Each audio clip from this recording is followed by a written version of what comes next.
자, 이 시간 오후에 함께 보실 말씀은 민수기 14장입니다. 민수기 14장 1절에서 12절까지 말씀을 보도록 하겠습니다.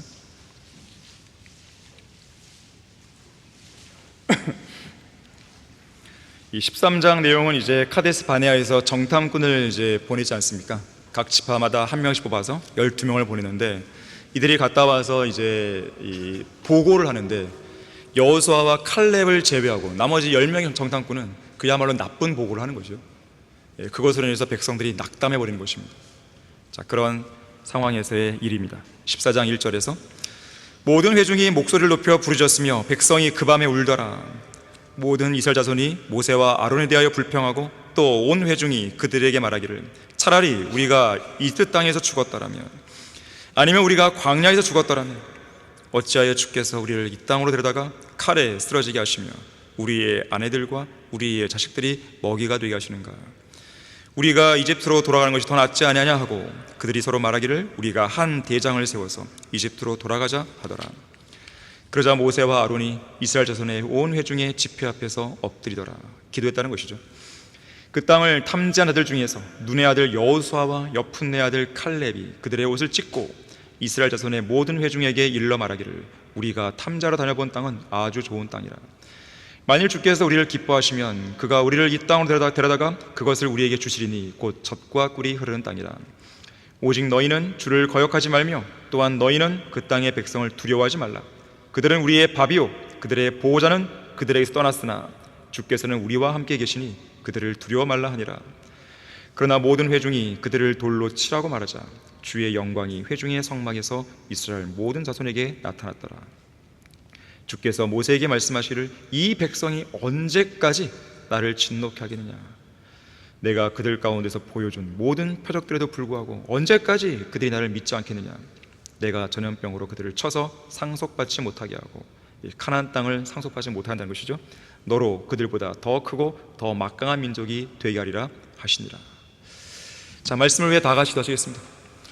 위대하신 주 하나님 아버지, 저희들에게 아름다운 예배를 드릴 수 있는 이 장소와 또 그 분위기를 조성시켜서 감사드립니다.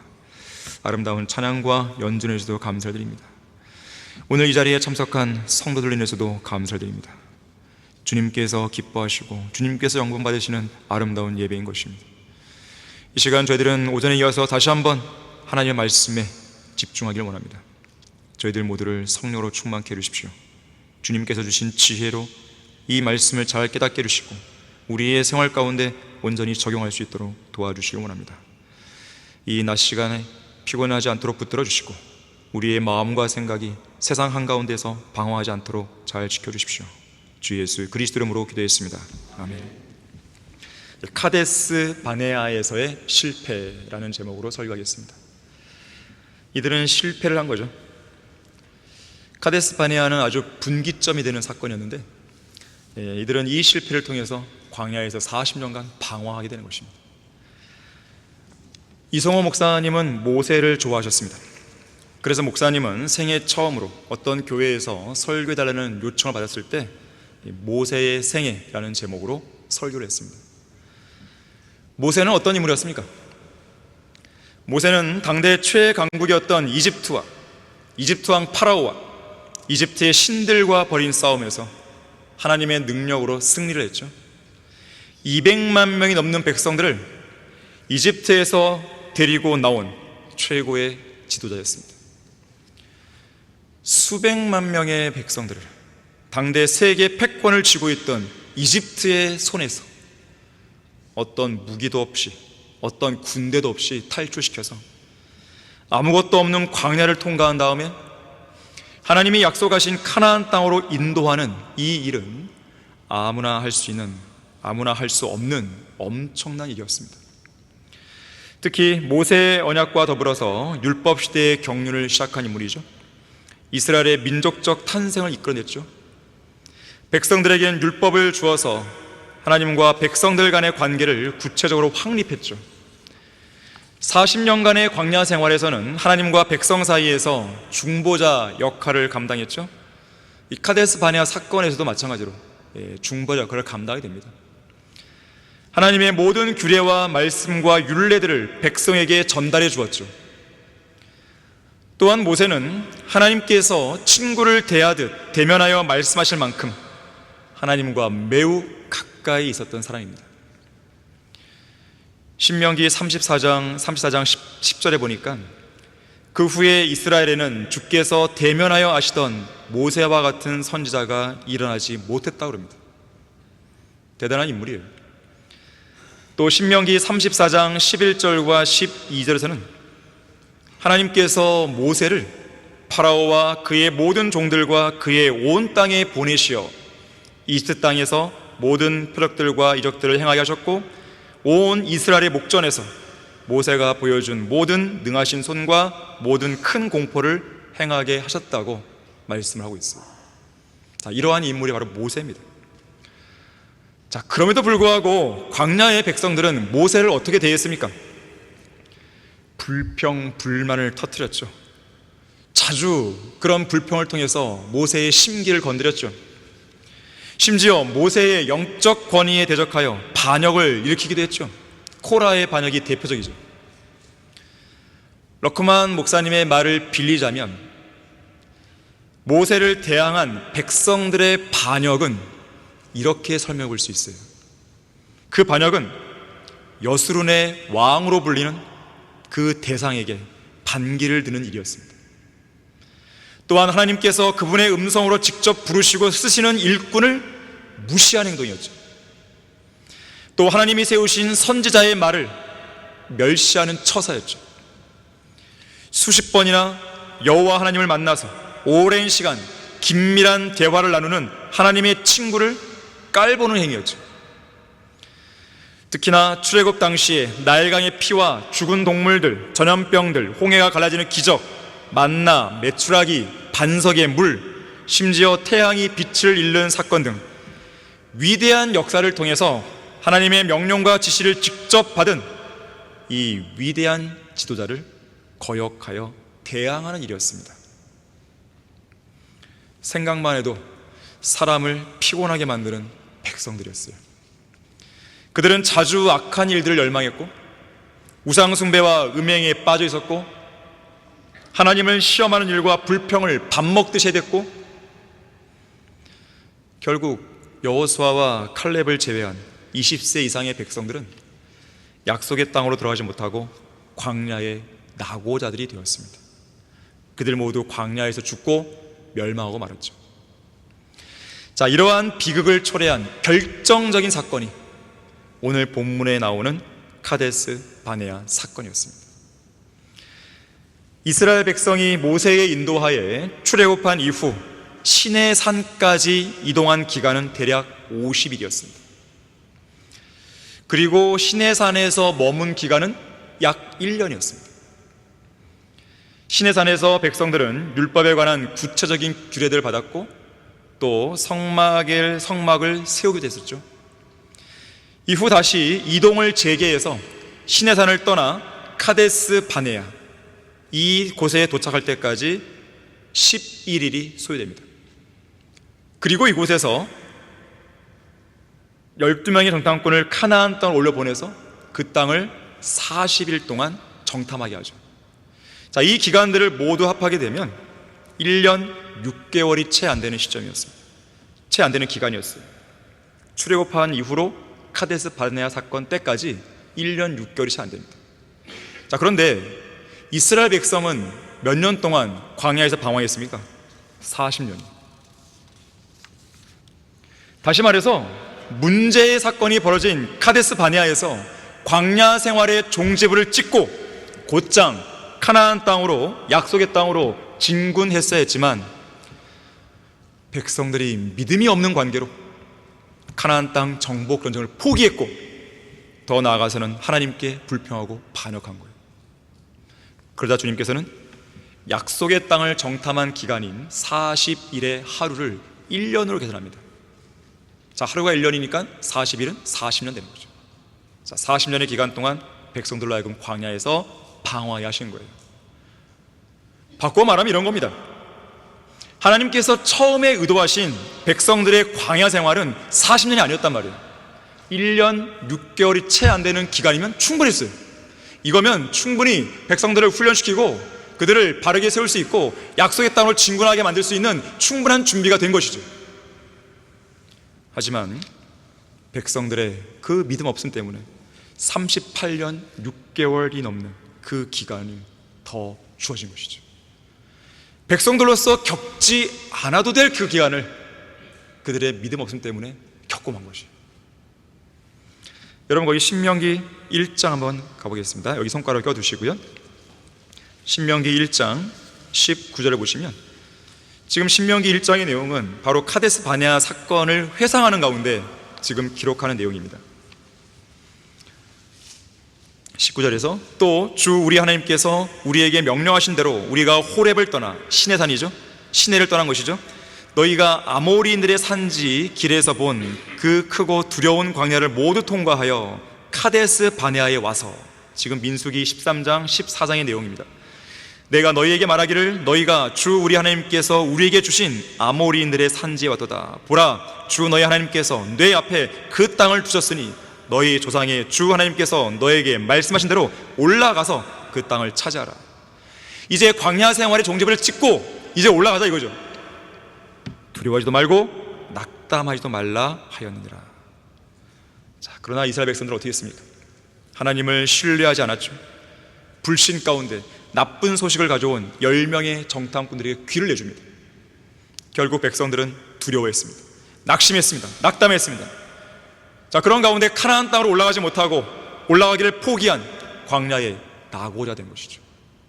전쟁의 패배자죠. 약속의 땅을 정복하지 못한 실패자가 된 것입니다. 우리는 여기서 교훈을 얻어야 됩니다. 카데스 바네아의 실패자들. 첫 번째로, 이들 실패자들은 과거의 왜곡된 기억에만 얽매여 있었습니다. 앞으로 나아가지 못한 거예요. 과거에 얽매여서. 그러한 과거도 왜곡된 기억의 과거입니다. 광야의 하늘에서 줄곧 울려 퍼졌던 이집트 땅을 향한 잘못된 동경심의 레퍼토리가 본문 2절에서 다시 한번 터져나오고 있습니다. 차라리 우리가 이집트 땅에서 죽었더라면. 3절과 4절에서도 우리가 이집트로 돌아가는 것이 더 낫지 아니하냐? 우리가 한 대장을 세워서 이집트로 돌아가자라고 백성들은 외치고 있는 것이죠. 이집트로, 이집트로. 이 지긋지긋한 레퍼토리는 출애굽기 14장 11절과 12절에서 가장 처음 시작되었습니다. 당시 앞에는 망망대해의 홍해가 가로막혀 있었고 뒤에는 이집트의 군대가 추격해오는 상황에서 두려움과 공포에 사로잡힌 백성들이 하나님과 그분이 선정한 지도자 모세를 신뢰하는 대신에 이렇게 외칩니다. 이집트에 무덤이 없어서 내가 우리를 이끌어내어 광야에서 죽게 하느냐? 아니, 정말로 하나님께서 이러려고 추록시켰단 말이에요? 말이 안 되잖아요. 어찌하여 내가 우리를 이집트에서 데리고 나와서 우리에게 이같이 하느냐? 우리가 이집트에서 말하기를 우리를 내버려 두라, 우리가 이집트인을 섬기리라 하지 않았느냐? 우리가 광야에서 죽는 것보다 이집트인을 섬기는 것이 더 나았겠노라. 정말이에요? 진심이에요? 이집트인들의 노예로 사는 게 더 낫다는 말이 진심인가요? 하나님을 섬기다가 광야에서 죽는 것보다 차라리 마귀를 섬기는 것이 더 낫단 말이에요? 개나 돼지처럼 죄 가운데 뒹굴며 살았던 지난날이 더 낫단 말이에요? 세상과 세상 정욕에 찌들어 살았던 지나간 과거가 더 낫단 말입니까? 돈과 섹스와 명예에 사로잡혀 살았던 세상살이가 더 낫다는 말이에요?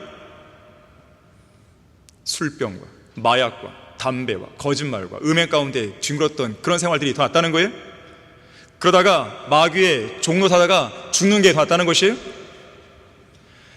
기껏 예수 그리스도의 피로 깨끗하게 해놨더니 할 수 있는 말이 그것밖에 없다는 거예요? 이런 레퍼토리와 관련해서 어떤 설교자가 이렇게 외칩니다. 이스라엘 백성들이 지녔던 구원의 기쁨이 얼마나 신속하게 사라졌는지 보라. 출애굽한 지 얼마 안 된 상황에서 이스라엘 백성들은 큰 위기에 직면하자 바로 불평하는 거잖아요. 이집트 타령 하잖아요. 그들의 믿음은 뜨거운 태양 아래서 잠시 피었다가 시들어버린 꽃처럼 금방 시들었고, 그들이 지녔던 열정은 잠시 타오르다가 꺼져버리는 성냥개비 같았다. 여러분, 냄비 근성처럼 열정이 끌어올랐다가 확 죽고 그런 사람 되지 마십시오. 신실하게 꾸준히 믿음이 성장이 되는 것이지, 순간 확 끌어올랐다가 뚝 꺼져버리고 열심히 교회 나왔다가 다시는 안 보이고, 이건 신앙이 아닙니다. 그들에게 고난이 닥치자 그들은 하나님을 알게 된 것을 후회했다. 그들은 하나님과 함께하는 고난보다 마귀를 섬기면서 거짓 평안을 누리기를 원하고 있다. 나중에 이들이 신 광야에 도착했을 때도 출애굽기 16장 3절에서 똑같은 레퍼토리로 하나님께 불평합니다. 우리가 고기솥 옆에 앉아있던 때와 빵을 배불리 먹던 때에 이집트 땅에서 주의 손에 죽었더라면 좋았으리라.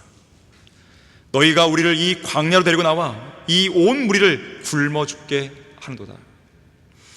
자, 아무리 머리가 나쁘기로 서니 불과 한 달 전의 상황을 제대로 기억하지 못한다는 게 말이 되겠습니까? 이들은 고기솥 옆에 앉아서 고깃국 냄새를 제대로 맡아본 적이 없습니다. 없었어요. 빵을 배불리 먹었던 것도 없었어요. 노예를 배불리 먹이는 폭군이 어디 있겠습니까? 오히려 그들은 출애굽기 3장 23절과 24절에서 고통스러운 노예 생활로 탄식하며 부르짖었습니다. 그래서 그들의 신음소리를 들으시고 그들을 불쌍히 여기신 하나님께서 그들의 고통을 돌아보시고 그들을 이집트에서 구해내시기 위해 모세를 보내신 거 아니에요. 그들 역시나 모세를 보내신 하나님의 자비와 은총과 보살피심에 대해서 감사하고 경배를 드리기까지 했습니다. 그런데 이제는 고난스러운 현실적인 장벽에 부딪히자 과거가 좋았다면서 틈만 나면 이집트로 다시 돌아가자고 부르짖는 것이죠. 언제나 그렇듯이 시간이 지나고 보면 과거는 항상 좋아 보입니다. 늘 장밋빛으로 채색되어 있는 것이죠. 가까이서 볼 때는, 직접 내 몸으로 부딪히면 고통스러운 현실도요, 시간이 지나고 멀리서 보게 되면 그때가 괜찮았지, 이런 생각이 들기 마련입니다. 가장 대표적인 예가 남자들의 군대 이야기죠. 군대 이야기. 무슨 영웅당처럼 늘어놓고 싶어하는 것이죠. 하지만 그토록 멋지고 즐겁게만 보이는 영웅 시절의 서사를 추억하면서 군대에 다시 입대할래요? 물어보면 싫다 그러죠. 대부분. 무드셀라 증후군이라는 게 있어요. 이것은 과거의 좋은 기억만 강조하고 나쁜 기억은 잊어버리라는 심리적인 현상입니다. 옛날이 좋았어 라는 말처럼 과거를 미화하고 현실적인 어려움을 피해서 과거로 돌아가려는 심리 상태를 가리키는 거예요. 무드셀라는 인류 역사상 969세까지 살았던 최장수라는 사람이잖아요. 그래서 사람들은 생각하는 거예요. 사람들은 추측하는 것입니다. 그 누구보다도 오랜 시간을 살았으니까 많은 경험을 했을 것이고, 또 그러한 경험 속에서 가장 좋은 기억만을 떠올리며 과거를 그리워했을 것이라는 세상 사람들의 그런 추측에서 무드셀라 증후군이라는 용어가 유래했다고 그래요. 자, 그런데 무드셀라 증후군에 걸린 사람에게서만 볼 수 있는 4가지 전형적인 특징이 있습니다. 과거에 얽매이는 사람들의 특징이기도 한 것이죠. 첫 번째, 과거를 미화합니다. 두 번째, 현실적인 어려움이나 스트레스로부터 벗어나기 위해 과거에 대한 향수를 느끼면서 현실 도피적인 생활을 하는 것이죠. 세 번째, 과거로 돌아가고 싶어하는 강력한 회귀 본능, 회귀 욕구를 표출합니다. 네 번째, 현재 상황에 대한 불만을 과거와 비교하면서 자기 변명, 자기 합리화를 시도해요. 끊임없이 과거와 현재를 비교하는 사람은 과거에 연연하기를 좋아합니다. 그때가 좋았지, 아무리 그래도 지금보다는 그때가 훨씬 낫지 않았겠어? 이렇게 비교하면서 현재 자신이 처한 모습을 비관하거나 절망하고 과거처럼 이렇게 되면 좋을 텐데 그런 말만 되뇌 있는 것이죠. 과거의 왜곡된 기억과 회상 속에 갇혀 있는 거예요. 빠져나와야 됩니다. 여기서 결국 그런 사람은요, 정신적으로 에너지가 고갈됩니다. 쉽게 지치고 어떤 새로운 일을 해보겠다는 의욕마저 상실하는 것이죠. 과거에 일어난 일에만 얽매이면 절대로 새로운 출발, 새로운 시작을 할 수 없습니다. 과거는 더 이상 존재하지 않습니다. 과거는 이미 영원히 사라져버렸어요. 아무리 실제로 훌륭하고 영예로웠던 과거라 할지라도 현재나 미래에 그 과거를 다시 재생 버튼을 눌러서 재생시킬 수 없는 거예요. 하물며 미화되고 왜곡된 기억 속의 과거는 얼마나 더 재생이 안 되겠습니까? 과거의 일에 대해서는 얽매여 있지 말고 가급적 빨리 잊는 것이 좋습니다. 과거로 돌아가는 다리를 과감히 끊어버리세요. 남김없이 완전히 폭파하고 불태워버리십시오. 세월은 사람을 기다려주지 않습니다. 조수도 사람을 기다려주지 않죠. 자, 그렇기 때문에 어떻게 해도 시간을 돌이킬 수는 없어요. 과거사는 그냥 과거사로 내버려 두세요. 현재의 삶이 너무나 불행해서 계속 과거로 돌아가고 싶은 마음이 들거든 잠시 하던 일을 다 멈추고 성경을 펼치십시오. 그리고 성경을 읽으십시오. 주님 앞에 무릎을 꿇고 간절하고 겸손한 마음으로 기도하십시오. 온 마음과 온 힘을 다해 찬송을 불러보십시오. 비록 나의 과거는 지나가 버렸지만 내가 지금 살고 있는 이 현재에 역사하고 계시는 주님을 만나라는 것이에요. 그렇게 하게 되면 자신의 착각 속에서 행복했다고 여겨지는 과거의 삶으로 돌아가고 싶은 마음이 싹 사라질 것입니다. 카데스 바네아의 실패자들. 두 번째로, 실패자들의 인생에는 불평이 끊이지 않습니다. 소위 말하는 루저들의 인생이에요. 이스라엘 백성의 40년간의 광야의 기록을 읽어보면 불평으로 가득 차 있습니다. 40년간의 광야의 기록은 불평의 기록이에요. 본문 2절에서 모든 이스라엘 자손이 불평했죠. 이번의 불평은 출애굽 이후로 5번째 해당되는 불평입니다. 불평은 악한 거예요. 불평은 어떤 상황에서도 악한 것입니다. 불평은 어떤 이유를 들이민다 할지라도 정당화될 수 없어요. 불평은 상황을 개선시키거나 바꾸는데 아무 도움이 안 돼요. 무익합니다. 특히 불평은 일종의 습관이에요. 불평이 불평을 낳습니다. 불평하는 습관은 계속해서 그 불평하는 사람을 만들어주는 것이죠. 힘들고 불편한 상황에 직면할 때마다 무조건 그 상황을 부정적으로만 받아들이려고 하는 나쁜 습관입니다. 감사를 모르는 사람들의 쓸데없는 넋두리예요. 사실 대부분의 사람들이 불평하는 그 이유는 뭐냐면 현재 직면하고 있는 문제가 자기가 직접 감당하기에는 너무 크기 때문이라기보다는 거기에는 근본적인 이유가 아니에요. 그거보다는 그 문제를 받아들이는 당사자의 마음이 너무 좁아져 버린 것이죠. 감당할 수 없는 시험을 주님은 주지 않습니다. 감당할 수 없는 고난을 우리에게 허락하지 않으세요. 성경에 나와 있잖아요. 문제는 그 문제를 바라보는 그 사람의 마음이 너무 좁아진 거예요. 또한 하나님을 신뢰하는 믿음이 너무나 보잘것이 없는 것이죠. 큰 믿음을 가져보세요. 그러면 그 문제를 거뜬히 이겨내죠.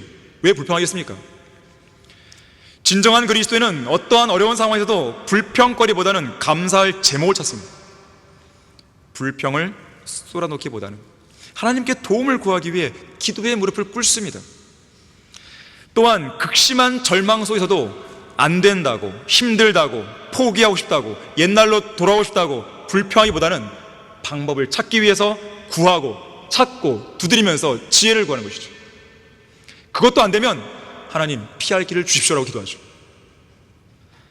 그래서 본문 1절에 보게 되면 불평하는 이스라엘 백성은 목소리 높여 부르짖는데 밤에 잠도 못 자게 시끄럽게 우르된 것이죠. 반면에 5절에서 모세와 아론은 뭐 했습니까? 엎드렸어요. 기도한 것이죠. 불평할 것인가 아니면 기도할 것인가, 여러분의 선택에 달려 있어요. 이런 이야기가 있습니다. 제가 지금 들려드리는 이야기는 교리적으로는 전혀 맞지 않는 이야기예요. 하지만 영적으로는 불평과 관련해서 배울 교훈이 있기 때문에 들려드리고자 합니다. 언젠가 2명의 그리스도인이 죽어서 하늘나라에 갔습니다. 이 중 한 성도는 매우 부지런하고 언제나 마음속에 감사가 넘치는 사람인 반면, 다른 성도는 무척 게으를 뿐 아니라 불평, 불만이 늘 가득한 사람이었습니다. 하늘나라로 들어온 그들에게 하나님께서 물으셨습니다. 세상살이가 어땠냐?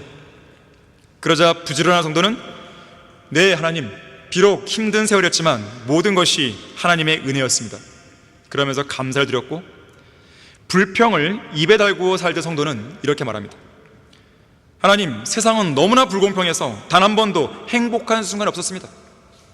그러면서요, 살던 집도 좁았고 돈도 마음껏 써보지 못했고 자식들은 모두 속을 썩였고 남편도 마음에 안 들고 하는 일마다 되는 일이 없었습니다. 계속 불평을 돌리는 것이죠.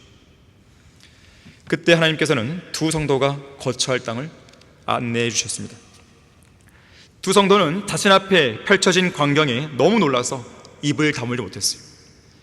부지런한 성도는 역시 하늘나라는 아름다운 곳이라고 감탄하면서 곧바로 소매를 걷어붙이고 일하기 시작합니다.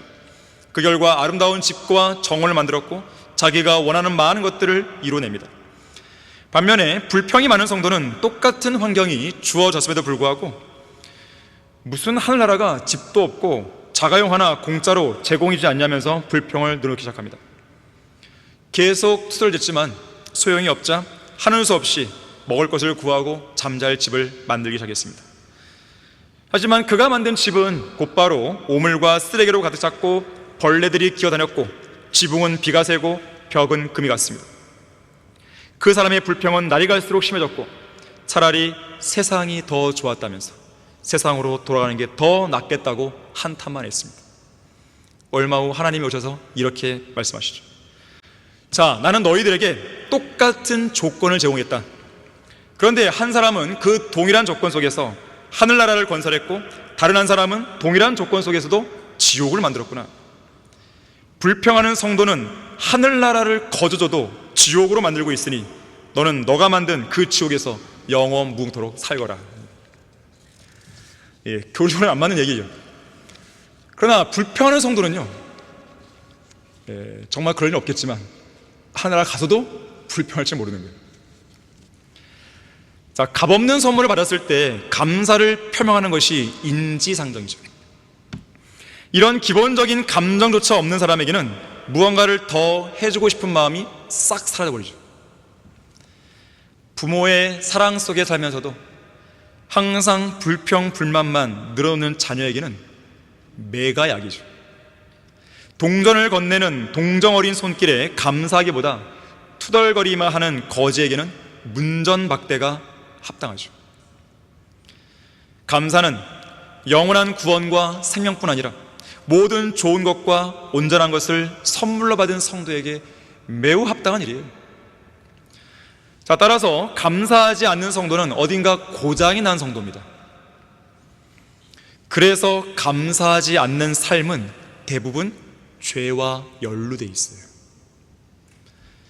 황금의 혀로 불렸던 크리소스톰은 이렇게 말했습니다. 죄들 중에 최고의 죄는 감사하지 않는 것이다 그랬어요. 자, 바꿔 말하면 죄를 단절하는 즉시 감사가 다시 시작될 수 있다는 거예요. 감사가 멈추면 죄가 시작되는 것입니다. 찰스 스펄전은 말합니다.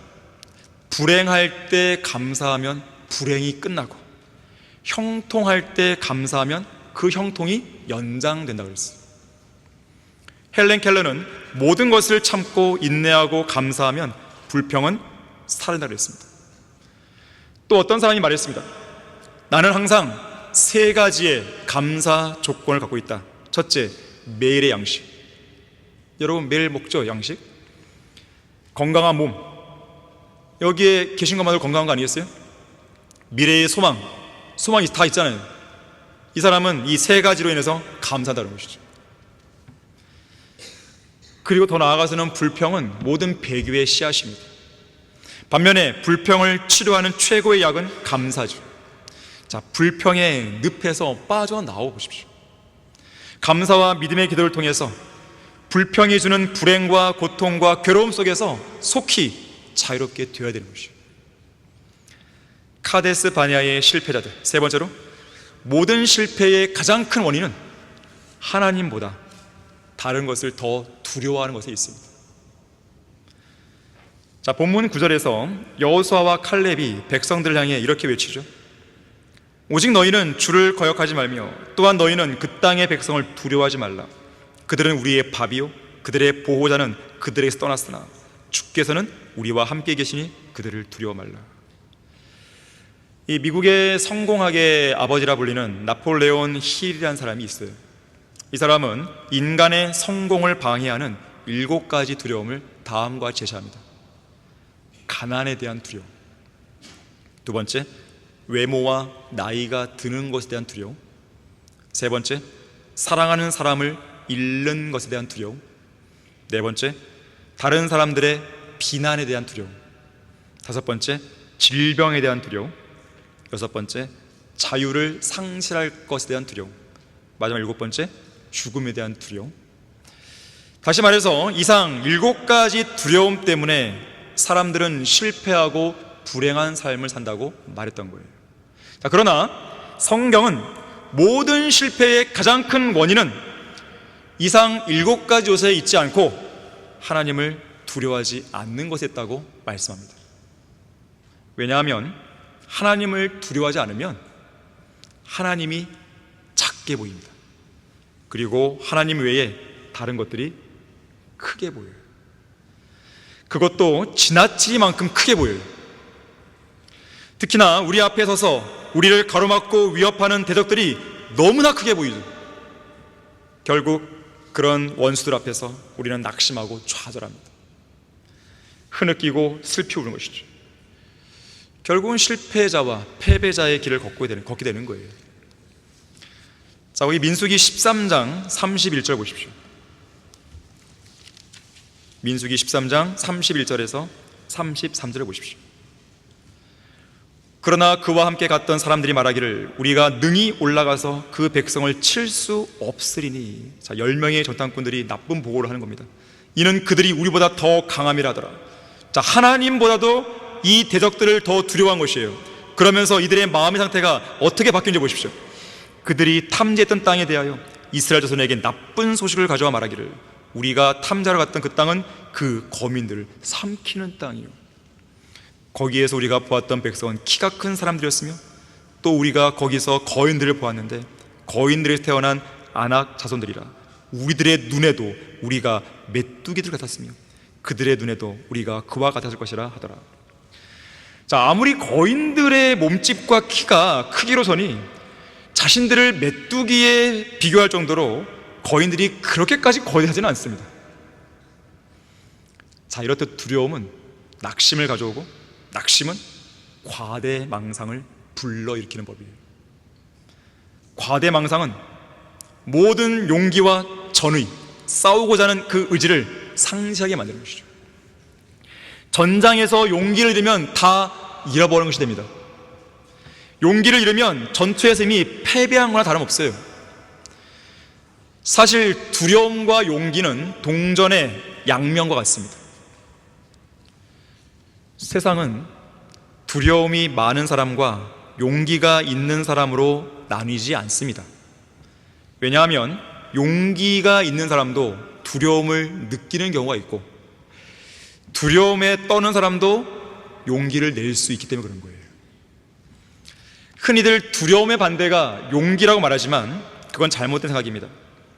왜냐하면 용기는 두려움에도 불구하고 그 두려움을 짊어지거나 그 두려움을 아예 무시하면서 계속 앞으로 나아가는 것이기 때문에 그렇습니다. 아이러니하게도 용기는 두려움이 없는 곳에서는 생기지 않죠. 두려움이 없는데 무슨 용기가 필요해요? 두렵기 때문에 용기를 내는 것이에요. 두려움이 없는 상황에서는 절대로 용기를 못 냅니다. 그래서 용기는 두려움의 산물이라는 말도 있어요. 프랑스 격언에서도 용기는 종종 공포심에서 유발된다고 그랬습니다. 공포심과 두려움이 일어났을 때 용기를 내는 것이죠. 하지만 중요한 것은요, 두려움 그 자체로 놔둠으로써 두려움 앞에 굴복하여 두려움의 노예가 되면 안 된다는 것입니다. 반드시 위대한 용기로 그 두려움을 승화시켜서 그 두려움에서 승리를 쟁취해야 되는 것이죠. 자, 그렇다면 누가 적들 앞에서 담대함과 용기를 가질 수 있는 것인가? 누가 무서운 적들 앞에서 두려워하지 않을 수 있는 것인가? 하나님과 함께하는 사람입니다. 그래서 여호수아와 칼렙은 오늘 본문 9절에서 주께서는 우리와 함께 계시니 그들을 두려워 말라고 권면한 것이에요. 그렇다면 하나님께서는 어떤 사람과 함께 하신 것인가? 하나님을 두려워하는 사람과 함께 하시는 거예요. 하나님께서는 그분을 두려워하는 여호수아를 향해서 여호수아 1장 9절에서 이렇게 말씀하시죠. 내가 네게 명령하지 아니하느냐? 강건하고 담대하라. 무서워 말고 낙심치 말라. 이는 주 내 하나님이 내가 어디로 가든지 너와 함께함이라. 신명기 31장 8절에서도 내 뇌 앞에 가시는 분은 주시니라.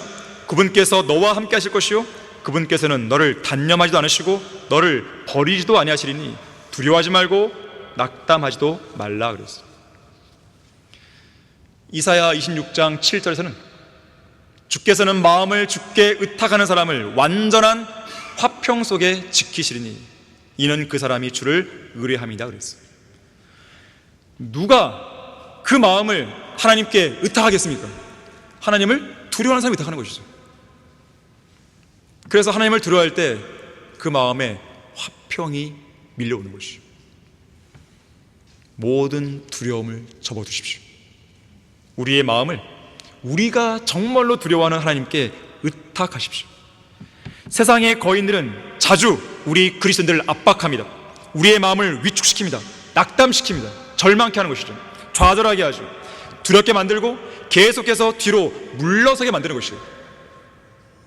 하지만 우리는 만군의 주이신 하나님께서 우리와 함께 하신다는 그 사실을 언제든지 그 누구 앞에서도 내보일 수 있어야 돼요. 사도 바울은 우리 그리스도의 군사들에게 용기를 북돋아주고 권면하기를 또 도전을 주기를 믿음의 선한 싸움을 싸우라 그랬어요. 포기하지 말고 우리와 함께 하시는 주님의 능력으로 끝까지 싸우라는 것이에요. 적들의 눈을 피하지 말고 눈을 부릅뜨고 담대하게 그들을 응시하라는 것입니다. 제 한 목숨 살겠다고 비겁하게 주례낭치지 말라는 것이에요. 적들과 마주하여 싸우다가 죽을지언정 목숨을 걸고 끝까지 한판 붙으라는 거예요. 맷집을 키워야 됩니다. 용기를 내야 됩니다. 절대로 뒤로 물러나서 숨어있지 말고 적들을 향해 적극적인 공세를 취해서 그 전쟁의 분위기를 주도하고 전쟁을 승리로 이끄는 용사가 되라는 것이에요. 카데스 바네아의 실패자들, 마지막 네 번째로 실패하지 않으려면 믿음이 필요합니다. 믿음. 진정한 믿음에는 반드시 진정한 승리와 진정한 성공이 뒤따르게 됩니다. 히브리서 3장 19절에서는 카데스 바네아 사건 때 20세 이상의 이스라엘 백성들이 약속의 땅으로 들어가지 못한 이유는 믿음이 없었기 때문이라고 말합니다. 카데스 바네아에서 백성들 대다수가 안고 있었던 가장 큰 문제는 불신이었습니다. 믿음 없음이었습니다. 그러나 여호수아와 칼렙에게는 그들과 달리 확고한 믿음이 있었습니다. 어떠한 믿음인가? 하나님께서 말씀하신 약속을 믿고 주님의 명령을 온전히 수행하는 한 언제나 승리를 보장받을 수 있다는 믿음이에요. 성경은 우리에게 말씀하죠. 세상을 이기는 승리는 이것이니 곧 우리의 믿음이라. 영적 전쟁을 승리로 이끌기 위한 요체는 처음부터 끝까지 믿음으로 설명됩니다. 낙심과 절망, 두려움과 공포, 위기와 위협, 불평과 불만, 배교와 반역, 실패와 패배, 모두 다 믿음 없음에서 나오는 거예요. 결국 믿음의 문제입니다. 여러분이 이 성경 말씀을 믿느냐 안 믿느냐, 거기에 달려 있어요. 여러분이 이 성경에 기록된 하나님의 말씀의 약속을 믿느냐 안 믿느냐, 거기에 달려 있습니다. 여호수아와 칼렙이 지니고 있던 믿음은 특별한 믿음이었어요. 다른 10명의 정탐꾼이나 10명의 정탐꾼들에게 귀를 내어준 다른 백성들에게는 그런 믿음을 찾아볼 수 없었습니다. 여호수아와 칼렙이 지니고 있던 그 믿음은 마귀가 넣어주는 두려워하는 영이 아니라 하나님이 주시는 능력과 사랑과 건전한 생각의 영에서 비롯된 믿음이었어요. 디모데후서 1장 7절이죠. 하나님께서 우리에게 주신 것은 두려워하는 영이 아니라 능력과 사랑과 건전한 생각의 영이라고 했어요. 자, 그래서 여러분들에게 어떤 두려움이 온다, 하나님 외에 어떤 다른 대상이나 상황들을 두려워하게 됐다, 그거는 하나님이 주신 게 아니에요. 너무나 성경에 분명히 말하잖아요. 그럼 마귀가 주고 있는 것이에요.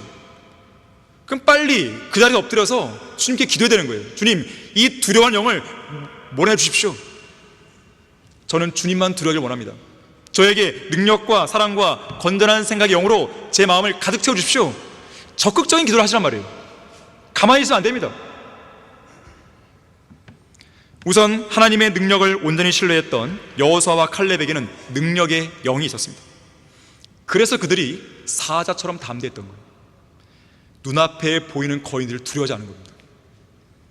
이러한 용기는 무모함에서 비롯된 만용이 아닙니다. 왜냐하면 나중에요, 시간이 흘러서 가나안 정복 전쟁 때 칼렙은 거인들, 아낙인들을 실제 멸망시키잖아요. 진정한 용기였던 거예요. 만용이 아닙니다. 하나님의 약속과 능력을 신뢰하는 진짜 믿음을 증명해 보인 것이죠.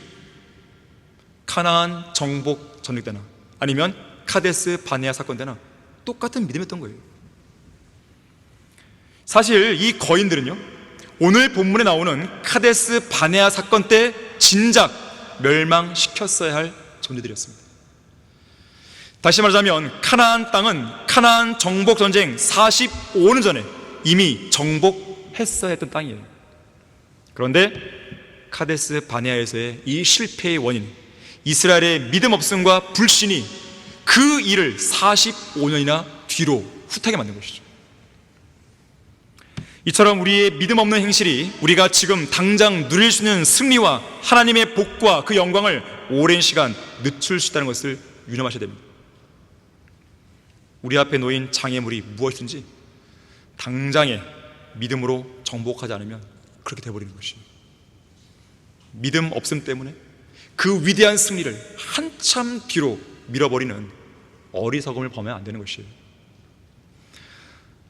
하늘나라에 가기 전에 좀 승리의 그런 간증들을 많이 느끼고 가야 될 거 아니겠어요? 맨날 죄짓고 자백하고 맨날 패배하는 사람 지긋지긋하잖아요. 지긋하잖아요. 그죠? 승리의 간증이 있어야죠. 또한 여호수아와 칼렙에게는 능력의 영은 물론 사랑의 영도 있었습니다. 하나님을 사랑했죠. 이스라엘 민족을 사랑했죠. 약속의 땅을 사랑했죠. 주님이 주신 율법, 말씀을 사랑했죠. 시편 119편 165절에서 주의 법을 사랑하는 자들에게는 큰 평안이 있으니 그들에게 거칠 것이 아무것도 없다 그랬어요. 이러한 믿음을 주장한 거예요, 여호수아와 칼렙은. 주의 법을 사랑했던 여호수아와 칼렙에게는 키가 큰 거인들이든지 튼튼한 성벽이든지 거민들을 삼킬 정도의 땅이든지 그들 앞에는 거칠 것이 아무것도 없었습니다. 또한 이들에게는 건전한 생각의 영이 있었어요. 건전한 생각이 무엇입니까? 무엇이 진리고 무엇이 비진리인지 아는 거예요. 무엇이 선이고 무엇이 악인지 아는 거예요. 무엇이 옳은 것이고 무엇이 그른 것인지 아는 겁니다. 내가 지금 현 시점에서 무엇을 수용하고 무엇을 거절할 것인지 이것을 올바르게 분별할 수 있는 생각이 바로 건전한 생각입니다. 카데스 바네아에서 카나안 땅으로 올라갈까 말까, 올바른 분별력이 바로 건전한 생각의 영이에요. 올라가는 게 맞는 것이죠. 가서 싸우는 게 맞는 것이죠. 이러한 건전한 생각의 영이 이들에게 있었던 것입니다. 자, 그러한 생각이 있었기 때문에 당시의 정탐꾼들 대다수가 거인들 앞에 선 자기들의 모습을 메뚜기들 같다고 하면서 이 전쟁은 결코 승산이 없어. 그러니까 우리 이집트로 돌아가자. 이렇게 백성들이 분별 없이 행하려 했을 때 건전한 생각을 영을 지닌 여호수아와 칼렙은 무슨 소리 하면서 이렇게 말하죠. 주님께서 우리를 기뻐하시면 반드시 이 땅으로 인도해 줄 것이다. 너희는 주를 거역하지 말고 그분의 약속과 능력을 믿으라. 그 땅의 백성을 두려워하지 말라. 그들은 우리의 밥이다. 그들의 보호자는 떠났고 주님께서는 우리와 함께 하시니까 그들을 두려워 말라. 이렇게 목소리를 높이면서 전쟁 승리에 대한 확신을 가진 것이에요. 자, 이렇듯 여호수아와 칼렙은 능력과 사랑과 건전한 생각의 영에서 비롯된 이 믿음이 있었기 때문에 다른 백성들처럼 마음이 녹아내리지 않았습니다. 낙담하지 않았습니다. 오히려 큰 용기를 냈고 하나님을 온전히 따를 수 있었던 것이에요. 이것이 바로 담대한 믿음이에요. 담대한 믿음은 두렵고 떨리는 상황에서도 두려움을 극복하고 전진하는 믿음이에요. 담대한 믿음은 눈에 보이는 고난과 어려움 속에서도 눈에 보이지 않는 하나님을 바라보는 것이에요. 그리고 고난을 견뎌내는 것이죠. 담대한 믿음은 세상 사람들의 숱한 비방과 멸시 속에서도 보상을 해주시는 하나님만 바라보는 믿음이에요. 세상의 조롱과 비웃음에도 불구하고 진리의 기치를 드높이고 영원한 것들을 바라볼 수 있는 믿음, 이것이 담대한 믿음입니다. 전혀 기뻐할 수 없는 극심한 슬픔 속에서도 주님 한 분만으로 기뻐하고 즐거워할 수 있는 믿음, 담대한 믿음이에요. 심한 궁핍과 치료가 어려운 질병 가운데서도 주님 한 분만으로 만족할 수 있는 믿음. 잠시 가벼운 고난은 우리를 위해, 잠시 받는 가벼운 고난은 우리를 위해 훨씬 더 뛰어난 영원한 영광의 비중을 이루어 간다는 그 믿음, 이것이 담대한 믿음이에요. 자, 그렇다면 어떤 성도가 담대한 믿음을 발휘할 수 있는 것인가? 하나님이 어떤 분인지 정확하게 아는 성도예요. 하나님을 실제적으로 경험한 성도입니다. 우리의 눈에 보이지 않아도, 우리의 귀에 그 음성이 들리지 않아도, 우리의 손으로 직접 만질 수 없다 해도 하나님의 말씀을 통해 주님을 볼 수 있고 주님의 음성을 들을 수 있는 성도, 기도를 통해서 주님께 무언가를 아뢰고 있고 기도 응답을 받고 있는 그 성도, 거리 설교와 구령 현장에서 하나님의 살아계심과 능력 있는 역사를 실제로 경험하는 그 성도, 이 성도들이야말로 하나님을 정확하게 아는 사람들이에요. 또한 실제로 살아계신 주님의 섭리적인 손길과 역사를 경험하는 성도입니다. 자, 그러한 성도는 어떤 상황에서도 담대한 믿음을 발휘하시는 것입니다. 자, 결론을 맺겠습니다. 우리는 실패의 장소인 카데스 바네아에 계속 머물러 있으면 안 됩니다. 그 옛날 장밋빛으로 물들어 있는 과거의 왜곡된 기억에서 벗어나서 앞에 놓여있는 푯대를 향해 전진하셔야 됩니다. 이제 그만 불평은 접어두고 주님을 향한 감사와 찬양과 함께 앞으로 나아가야 됩니다. 두려움을 용기로 바꾸고 능력과 사랑과 건전한 생각의 영에서 비롯되는 그 믿음을 가지고 오직 믿음의 기치를 앞세워 담대히 적진을 뚫고 들어가 위대한 승리를 쟁취해야 되는 것이죠. 우리는 카데스 바네아를 벗어나 하나님의 약속과 명령에 따라 우리 각자가 정복해야 할 카나안 땅으로 올라가야 됩니다. 믿음의 용사 칼렙은 카데스 바네아 사건이 일어난 지 45년이 지난, 즉 카나안 정복 전쟁 그 당시에 여호수아 14장에서 이렇게 이야기합니다. 보겠습니다. 한번 여호수아 14장 12절과 14절입니다. 14장 12절 13절에서 45년이 지난 상황이죠. 그러므로 이제 그날에 주께서 말씀하신 이 산을 나에게 주소서. 거기에는 아낙인이 있고 그 성읍들은 크고 방벽을 둘렀다는 것을 당신도 그날 들었거니와 만일 주께서 나와 함께 하신다면 주께서 내게 말씀하신 대로 내가 그들을 쫓아내리다 하였더니 여호수아가 여푼네 아들 칼렙을 축복하고 그에게 헤브론을 유업으로 주었더라. 자, 과거나 지금이나 여전히 믿음의 용사였던 칼렙은 여호수아에게 요구하고 있습니다. 한 산을 요구합니다. 이 지역은 헤브론이었어요. 헤브론. 이곳에는 거인 족속 아낙인들이 버티고 있습니다. 그 성읍의 규모도 컸고 방벽으로 둘러 있었어요. 매우 어려운 싸움이 기다리는 곳이었습니다. 이 산은 정복하기 어려운 곳이었기 때문에 다른 백성들은 이 산을 우리에게 주라고 감히 요구할 엄두조차 못 내고 있는 상황이에요. 하지만 칼렙은 요구하고 있습니다. 그 이유가 무엇입니까? 그 산은 주님께서 그에게 주기로 약속하신 산이었기 때문에 그래요. 다시 말해서 칼렙은 하나님의 약속의 말씀을 근거로 해서 자신에게 주어진 마지막 사명을 수행하려 하는 것이죠. 그럼에도 불구하고 이 사명을 수행하기 위해서는 반드시 넘어야만 하는 거인들이 있었습니다. 거인들을 넘어서지 않으면 안 되는 것이죠. 눈에 보이는 두려움을 극복하지 않으면 안 되는 것입니다. 분명히 쉽지 않은 일이에요. 하지만 그것이야말로 주님이 말씀하신 약속이고 명령이고 주님이 뜻하신 바였기 때문에 칼렙은 어떠한 불리한 조건도 감수하고 어떠한 위험한 상황도 감수하면서 하나님이 말씀하신 약속을 근거로 그 산을 달라고 담대하게 요구하고 나선 것이죠. 자, 우리 각자에게도 하나님께서 칼렙에게 말씀하신 그 산과 같은 어떤 사명이 주어져 있습니다. 어쩌면 그것은 아무도 가려하지 않는 길일 수 있습니다. 어느 누구도 선뜻 나서는 길이 아닐 수 있습니다. 예기치 않은 고난과 어려움들이 아낙인들처럼 우리를 막아서기 위해 곳곳에 포진해 있을 수 있습니다. 그러나 하나님께서 나에게 그 산을 찾아라고 말씀하신 게 확실하다면 우리는 칼렙처럼 담대한 믿음을 가지고 그 산을 달라고 요구할 필요가 있죠. 그 산을 담대하게 요구를 해야 되는 것입니다.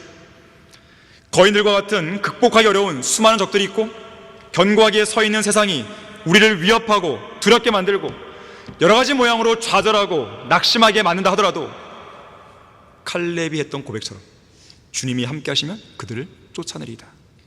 이렇게 말했던 칼렙의 믿음처럼 주님이 말씀하신 그곳으로 우리는 한 걸음 한 걸음씩 발길을 옮겨야 되는 것이죠. 그리고 그것을 나에게 달라고 하나님께 기도하는 거예요. 만일에 그런 과정에서 세상이 우리를 압도하려 한다면 여러분은 더 큰 믿음으로 되받아서야 됩니다. 만일 세상이 우리를 영적인 안진뱅이 마냥 우리를 주저앉힌다면 더 큰 믿음으로 그 손길을 뿌리치고 거기에서 강하게 일어나야 돼요. 그러한 거인들과의 싸움은 우리의 믿음을 입증해 보일 수 있는 절호의 기회입니다. 그렇게 주님 안에서 믿음으로 담대히 나아가는 성도들을 통해서 하나님은 영광과 높임을 받으시는 거예요. 또한 믿음으로 한 걸음씩 나아갈 때 하나님께서 우리에게 능력을 주시는데 죄를 이길 수 있는 능력, 아낙인들을, 거인들을 극복할 능력, 인내로 고난을 견뎌낼 수 있는 능력, 세상에 대해, 육신에 대해, 마귀에 대해 이길 수 있는 그 능력을 주시는 것이죠. 그리고 칼렙이 그 산을 유업으로 받은 것처럼 그 길을 완주한 우리들에게 주님은 영원한 상급과 유업으로 보상해 주시는 것이죠. 자, 그날을 위한 온전한 승리를 향해서 담대한 믿음으로 카데스 바네아에서 일어나 계속 전진하는 여러분이 되시길 바라겠습니다. 자, 기도하겠습니다. 위대하신 아버지 하나님, 오늘 주일을 맞이해서 이렇게 두 번의 예배를 드리게 해주셔서 감사드립니다. 오전 성경 공부와 두 번의 설교를 통해서 우리의 마음과 생각을 새롭게 변화시켜 주셔서 감사드립니다. 이제는 우리의 인생과 삶이 달라져야 됩니다. 우리의 마음이 달라졌으니 우리의 몸도 우리의 생활도 달라져야 되는 것입니다. 우리는 더 이상 과거와 같이 패배를 반복하는 그런 삶을 살 수는 없습니다. 또 살아서도 안 되는 것입니다. 우리의 삶이 승리의 삶으로 바뀌어지게 해주십시오. 절망과 낙담이 용기와 승리로 바뀌게 해주십시오. 이 교회에 속해 있는 성도들 잘 보살펴 주십시오. 주 예수 그리스도 이름으로 기도했습니다. 아멘.